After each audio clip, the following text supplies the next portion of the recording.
Because I mean, the biggest consensus of the Taiwanese people is that we want freedom, we want democracy, we don't want the CCP leads the authoritarian, dictatorship regime to come over. That's it. As the first recall voting day approaches on July 26th, Taiwan's political climate is growing increasingly tense. In this initial wave of voting, 24 lawmakers from the Kuomintang, or Chinese Nationalist Party, are on the ballot. Each faces the possibility of early removal from office if at least 25% of the electorate approve with a simple majority. Campaigning has intensified in recent weeks, with both pro- and anti-recall rallies taking place across Taiwan. The Kuomintang has largely organised the anti-recall events, while both the Democratic Progressive Party and various civic groups are leading the push for recalls through rallies and grassroots neighbourhood campaigns. In this fourth episode of our series on Taiwan's Great Recall, we focus on the effort to unseat Wang Hung-wei, the KMT representative for Taipei's District 3. We spoke with members of a local civic group leading the charge and joined them at one of their neighbourhood events one evening in late June.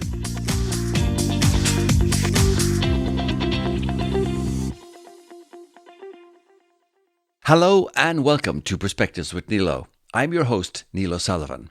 This is the fourth episode in our series on Taiwan's Great Recall, in which we aim to bring you perspectives from all sides of the debate at this important juncture in Taiwan's democratic journey. In our earlier episodes in this series, we spoke with a political scientist, a pro-recall grassroots organisation, and a Kuomintang or KMT representative. Feel free to go back and listen to those episodes, which you can find on our blog at pwnilo.com or by searching for Perspectives with Nilo wherever you get your podcasts. And be sure to hit that subscribe or follow button, as it would really help us a lot. As we explained in previous episodes, this unprecedented KMT recall stems from a public backlash against months of legislative gridlock, budgetary obstruction, and interference with Taiwan's highest court, including accusations of collusion with the Chinese Communist Party.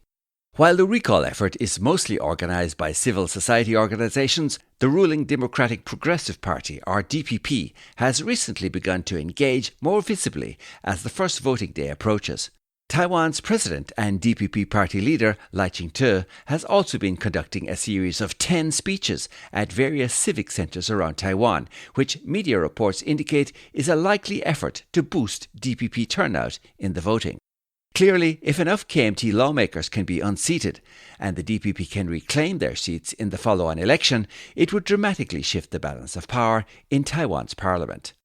One of the KMT candidates on the recall ballot for July 26th is Wang Hung-wei. She is the Deputy Secretary General of the KMT Legislative Caucus and was last elected to the single-seater District 3 in Taipei in 2024 with over 52% of the vote. Prior to becoming a national politician, she was a Taipei city councillor and before that worked in journalism. While Wang Hung-wei is no stranger to controversy, people we spoke to say they are most concerned about her close ties to China. They cite her visit to Beijing in 2024 with KMT caucus whip Fu Kun-chi and their meeting with top CCP Politburo official Wang Huning, a meeting for which they were not able to obtain any readout. The reason many constituents worry about such meetings is because Wang Huning is credited with being the CCP's leading ideologist since the 1980s and is also the leader of the organisation tasked with what the CCP call the peaceful reunification of Taiwan. At the end of June, I went along to a neighbourhood gathering at a small cafe in the Songshan district of Taipei. It was organised by the Wang Hung-wei Recall Group. I was interested to find out more about the group and hear more about the concerns that were causing them to recall Wang Hung-wei and get their reactions to the questions and accusations from the anti-recall camp. I spoke to R, Acho, and first, Carol.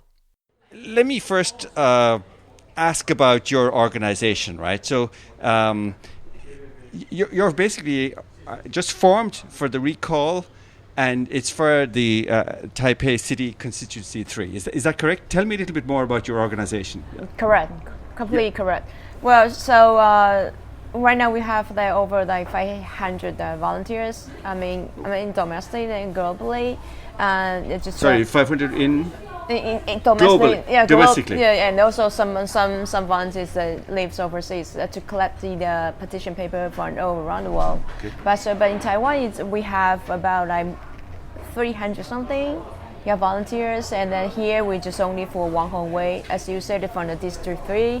Yeah, and then we are trying to recall these very pro CCP legislators. Yeah, and then all of us, we don't even know each other before we join this group. Yeah, so it is completely, 100% in the grassroots.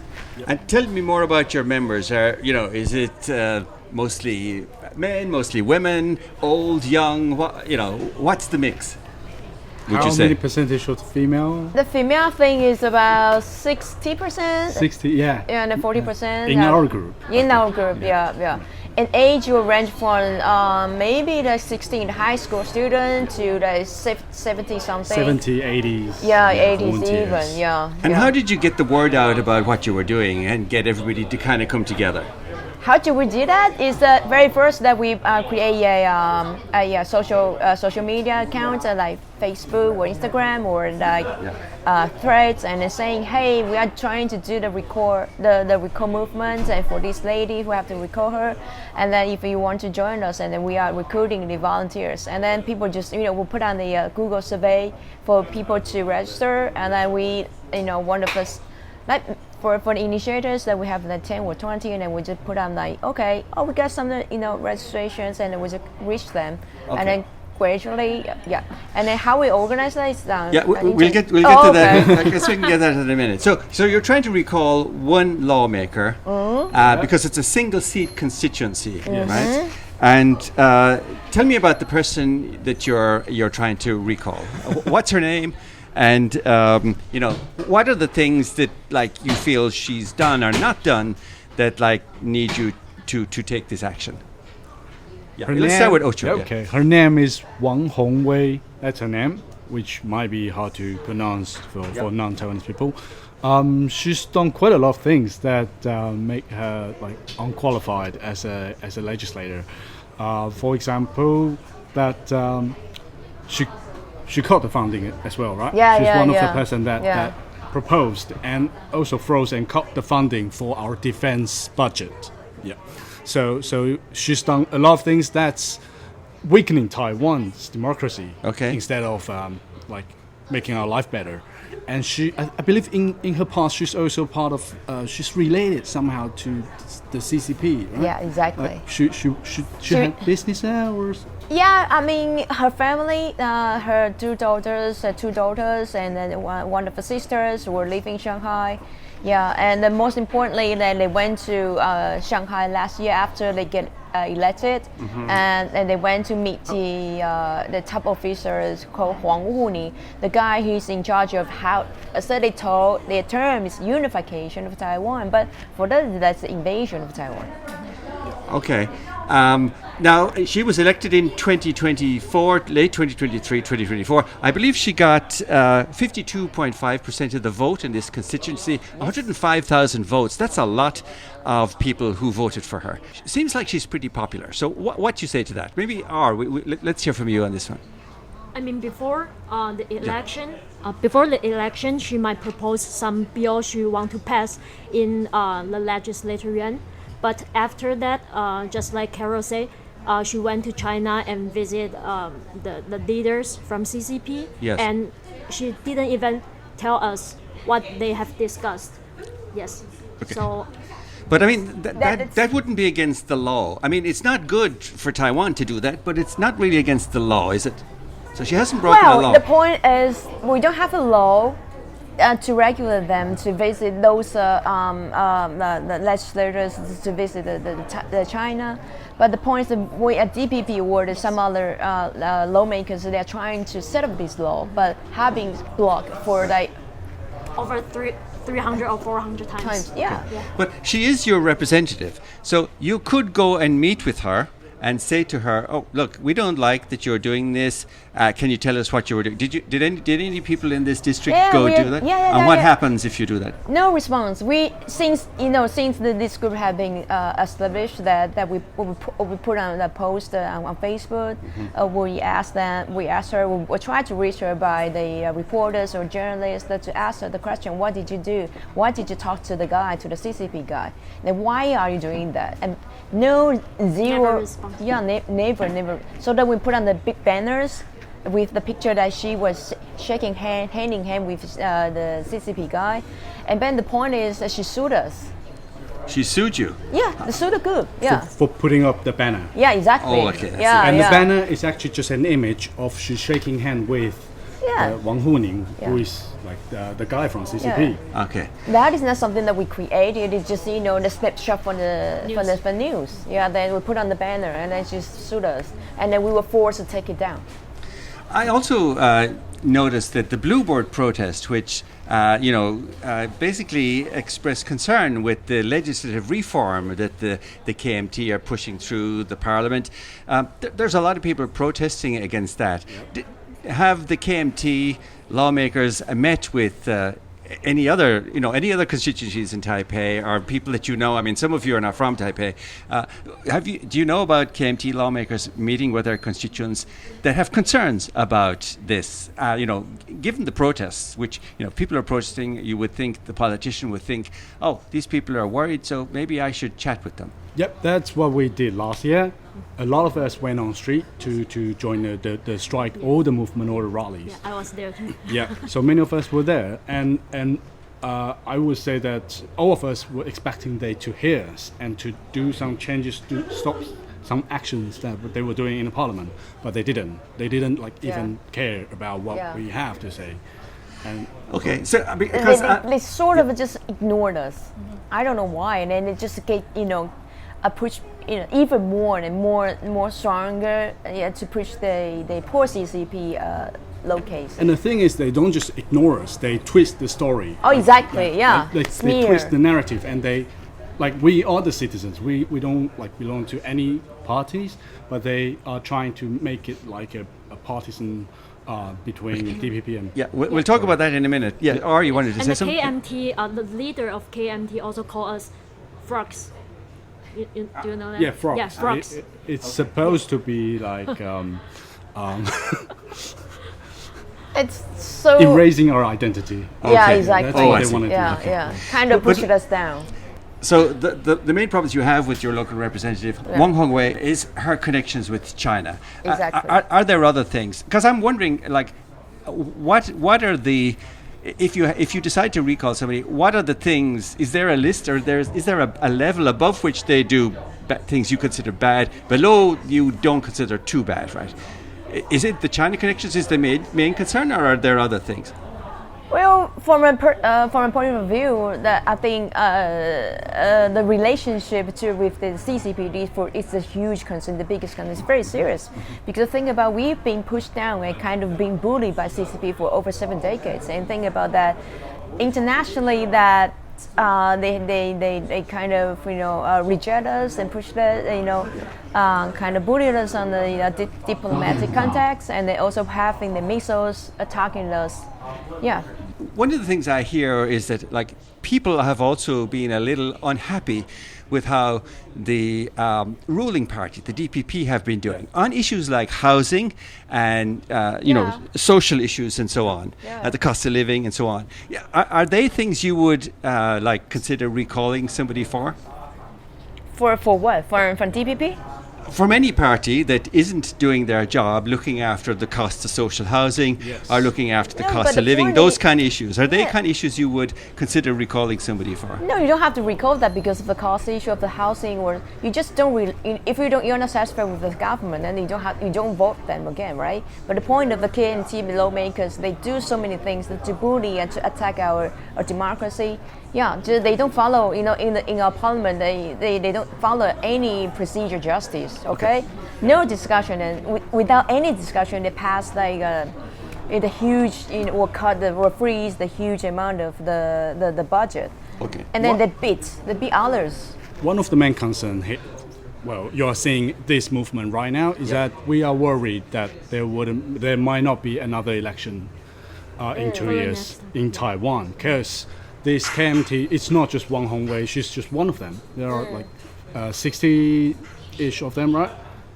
So all of them are doing the same thing, that they are bringing Taiwan closer to China, which is threatening. Because all of them follow Fu Kunqi's will.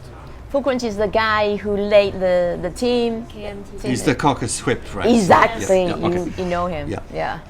So can you tell me a little bit then about like your day-to-day work? How do you kind of get the word out, tell people about your message, and day-to-day, what do you do as a group to kind of help get that message out? It's very complicated, so it might be easier. It might be easier if we just break it down into our roles. Okay. And Carol is one of our leaders of the movement, so she's like 24-hour doing the recall movement. Yeah, I am. So she's doing a lot of things, and I'll probably just leave it to her to answer that.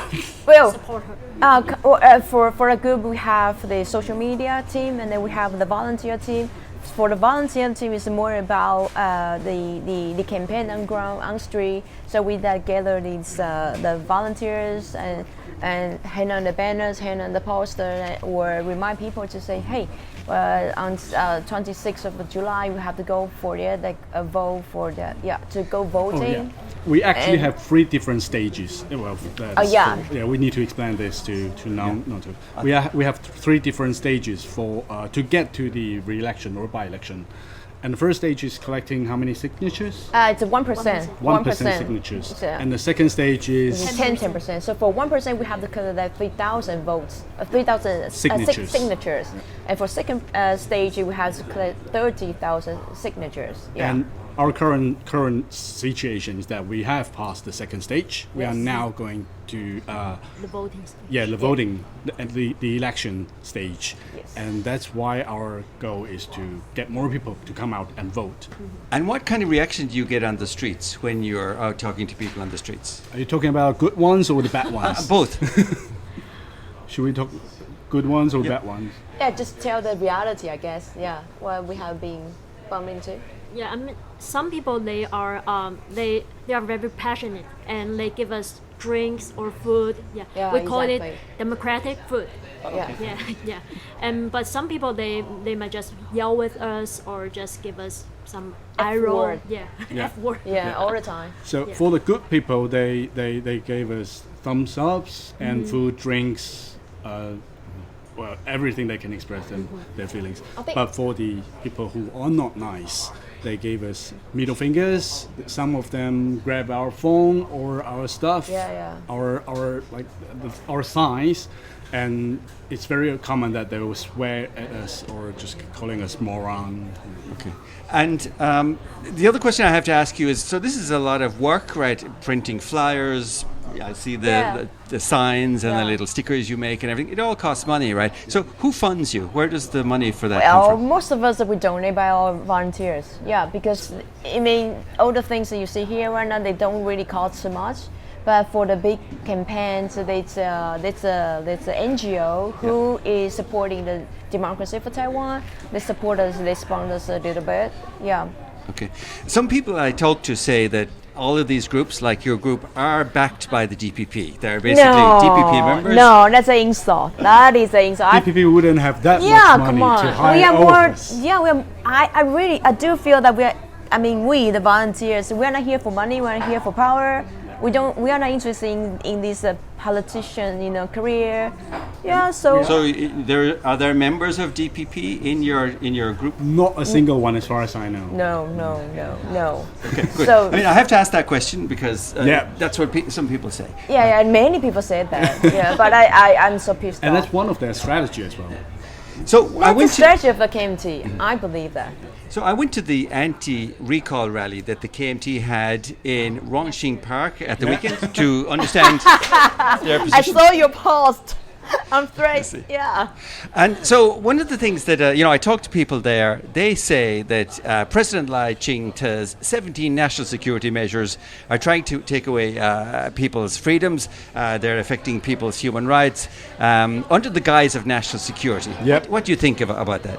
they are blaming everything to our current president. Like it's so common that everything wrong or any mistake they make, they blame him. Yeah. And they're also blaming him for this recall movement, Yeah. which has really got nothing to do with him because we are the people who started, not President Lai Ching-te. Yeah, we don't see him. We don't meet him. Okay, we don't feel him. We don't. We are all fighting all alone. Not just talk about, let alone the Lai Ching-te, even the DPP members. Yeah. Where they are. So the other thing I asked them about are the KMT's connections with China. Yep. And one of the things they reply is that, the DPP, for example, have sacked 5 members who are spies for China in their organization. And they say, the DPP are the ones that have the connections with China. And I did some research, and in fact, Wang Hung-wei, the person in this district, she says that Shen Chu-ying, she spoke about Chen Chu-ying, isn't the only communist spy in the DPP. So she has made statements about communist spies in the DPP as well. What do you say to all of this position by the KMT that there's communist spies in the DPP? I mean, talking about spies, there's one in Wang Hong-wei's office. There's one in her office. Yeah, and who is it, her? No, There it's is one of her assistants, Yeah. I believe. And why do you believe that? Why do you? I mean, how do you know that, for example? Whose case? I mean, Wang Hong-wei's assistant. because the guy has been sentenced. Yeah, because It's been through the court. Yeah. And it's we have the results, and that's Just why go- we most of us believe in that, and it's also that that's what we say.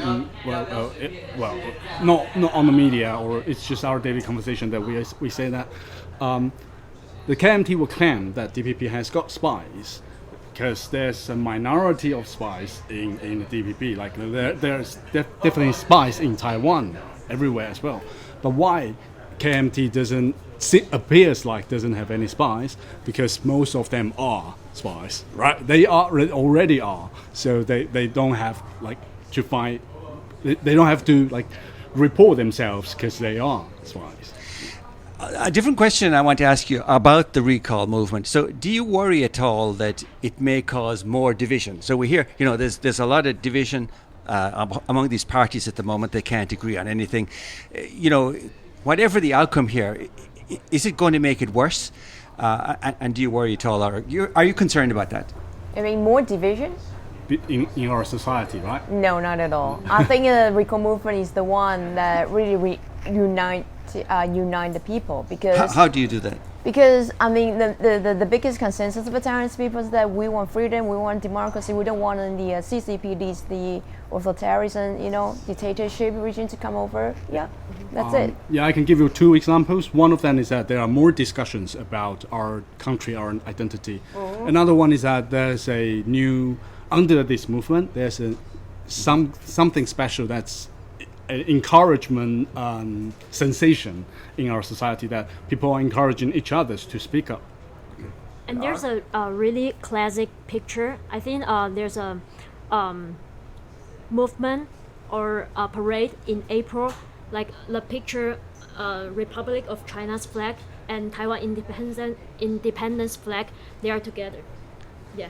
And So people are uniting, you think, Yeah. through Yeah, this. exactly. Yes. There's 2 different groups of Yeah, people exactly. who would never collaborate in the past. Exactly. But from this year and on, our shared goal is to anti-CCP. Yeah. So do you think you'll be successful in Yeah, definitely. in recalling Yeah, Wang yeah. Hung-wei? Because as I said, she got a pretty good vote last time round. So again, from the feeling on the street, from the feedback from your constituents here, what do you think? 100% for sure. Take her down. yeah, in terms of Wang Hong-wei, we are pretty Take her confident. down. Yeah. So if she is recalled then, I suppose there will be another election Yes. Yeah. to elect a replacement. Yes. Is that something you would plan to be involved in or to support somehow? Or? No, Not not for necessary, me. yeah. Unless, because the KMT or even the CCP is definitely planning for that as well. So unless it's not a proper democratic procedure, that's when we people need to stand up. If it's just ordinary election, though, it's not ours. We are just voters. Okay. Any final message for people in other countries watching Taiwan at the moment? Any message from Taiwan for other democratic countries? Anything you'd like to say? Well, I have to say this is so important to the world, to be honest, because Taiwan is at the very forefront of combating with the dictatorship of authoritarianism for CCP, and as you know, that CCP is really infiltrating everywhere around every country around the world. So it's everywhere. It's in your cell phone, your politician, your everywhere. Yeah. So, so I think one of the message it is they are trying to promoting their kind of a governance as not democracy, not freedom, it's kind of a surveillance or control. And what if Taiwan just fell? What Taiwan would lose the democracy? And think about those semiconductors. Yeah, all the high-end chips in your model cell phone, your pilots, your military, everything. Yeah, that's gonna be disaster to the world. So to be honest, I believe that we are fighting not just for Taiwan. We're fighting to a certain extent the democracy of the world. Also, we are fighting for democracy and freedom for the 1.4 billion of Chinese people who I believe that everyone deserves freedom. They want to have that, but they were not able to. They are not allowed because they've been controlled. Okay. Yeah. Like I do have friends who are Hong Kongers, exiled Hong Kongers or Tibetans, and they many of them tell me that they need Taiwan to be a democratic country and not ruled by China, and that's because Taiwan is still a hope for them to reclaim their home. So that's one part of Taiwan. That's why it's so important in the world. It's not just semiconductors. It's our democracy. Democracy. Okay, well, Carol, and Acho, thank you so much for chatting with me today. Thank you. Thank you for your time.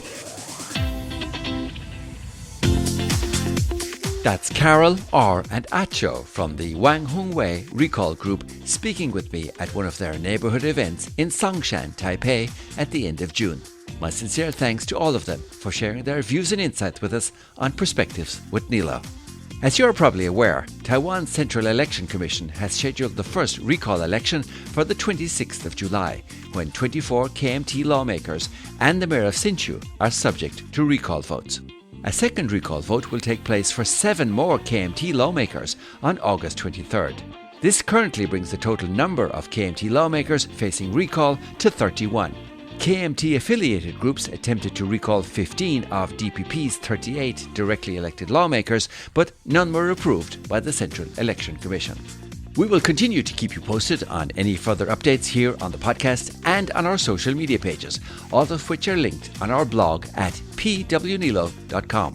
We'd also love to hear your feedback on this and other episodes in the series, and you can leave your comments on our social media pages or on the Perspectives with Nilo page of your favourite podcast app. But that's where we leave it for now. As always, thank you for listening, and until the next time, 再见.